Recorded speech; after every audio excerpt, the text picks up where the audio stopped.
And I have to say, I'm especially proud and honored to be here at Politics and Prose because I've been coming here a long time. My twin sister literally lives a stone's throw. And so this bookstore means a lot to us. And I have to say, the book has been receiving some recognition of late.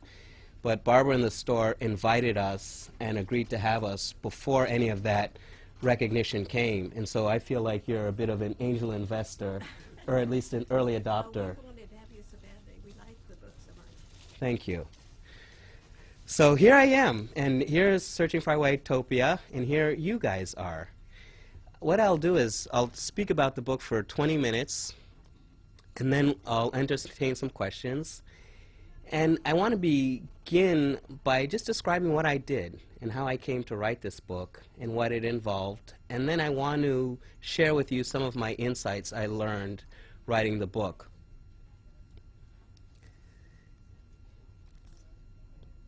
Between 2007 and 2009, I embarked on a 27,000-mile journey to the fastest growing whitest communities in America. And I've called them Whitopia. To my mind, Whitopia has three traits.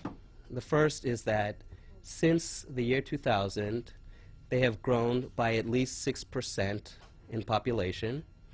The second trait is that the majority of that growth has come from white migrants. And the third trait is more difficult to define.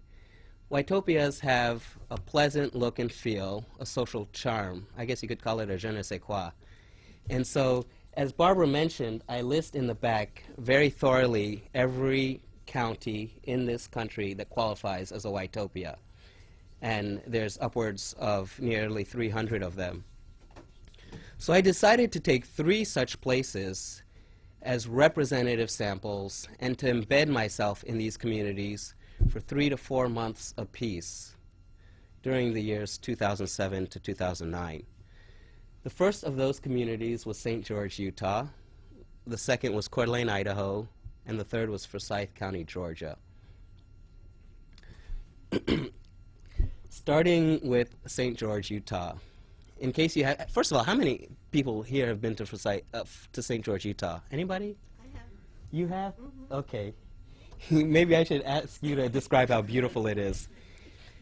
St. George, Utah is an hour and a half north of Los Angeles. Now, if you can just picture the beautiful Las Vegas. Yeah. Thank you. Las Vegas, Nevada, not Los Angeles. I said Los Angeles because there's a lot of migrants going from LA to St. George, but in fact, it's an hour and a half north of Las Vegas, Nevada. If you can just picture the color-rich red canyon walls of the Grand Canyon, you can imagine how geographically gorgeous St. George is.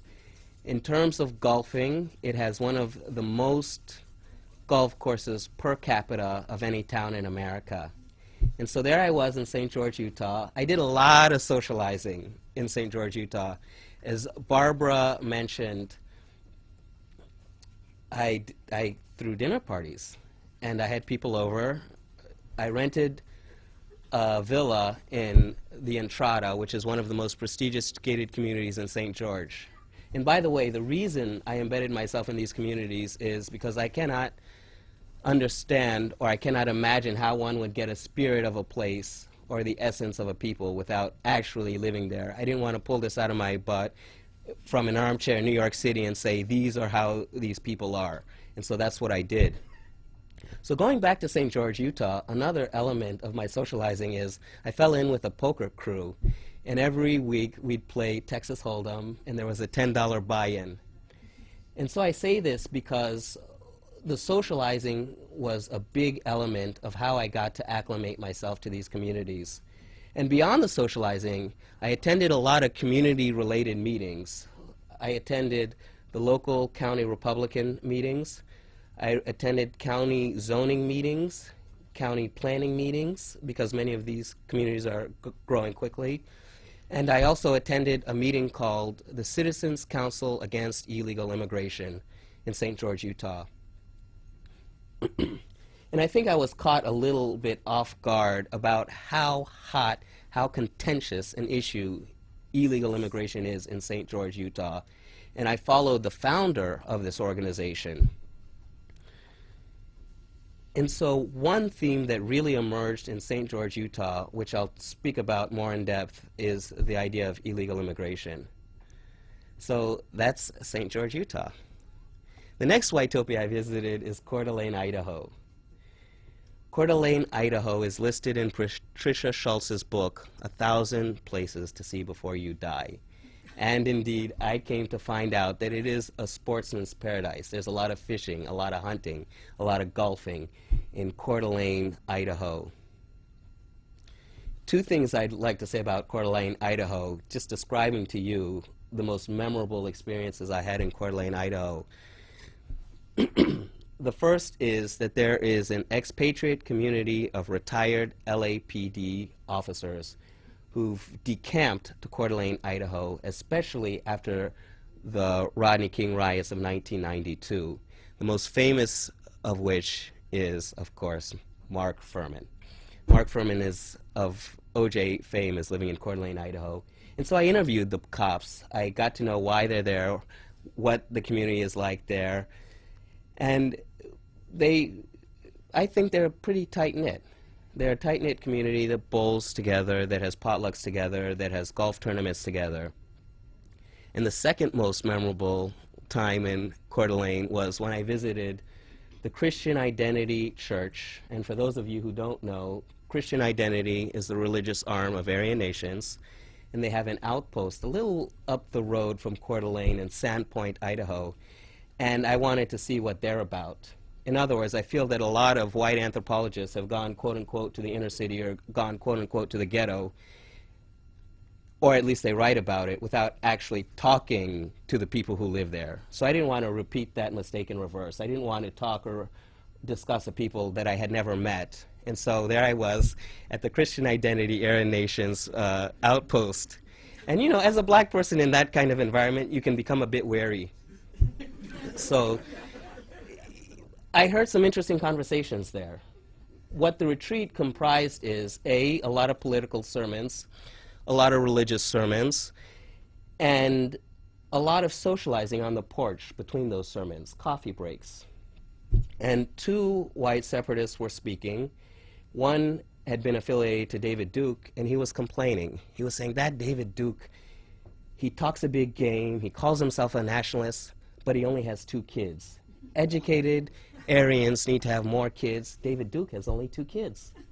Now that particular gentleman had 10 kids. So that's the flavor of Coeur d'Alene, Idaho.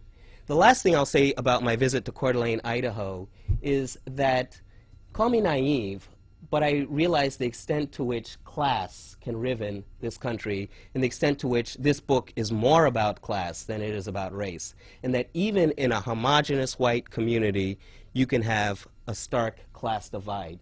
And this expressed itself quite sharply even in the span of one afternoon when in the early afternoon I was hanging out with a guy I had befriended called Ed. After knowing Ed for 2 weeks, I came to learn that Ed could not afford an apartment, and therefore he was living out of a rented storage unit in Coeur d'Alene, Idaho, because he could not afford the real estate there. That very afternoon, I went to the sprawling estate of Shelley and Ron, who are 3rd-generation cattle barons, and their guest that afternoon was U.S. Senator Mike Crapo.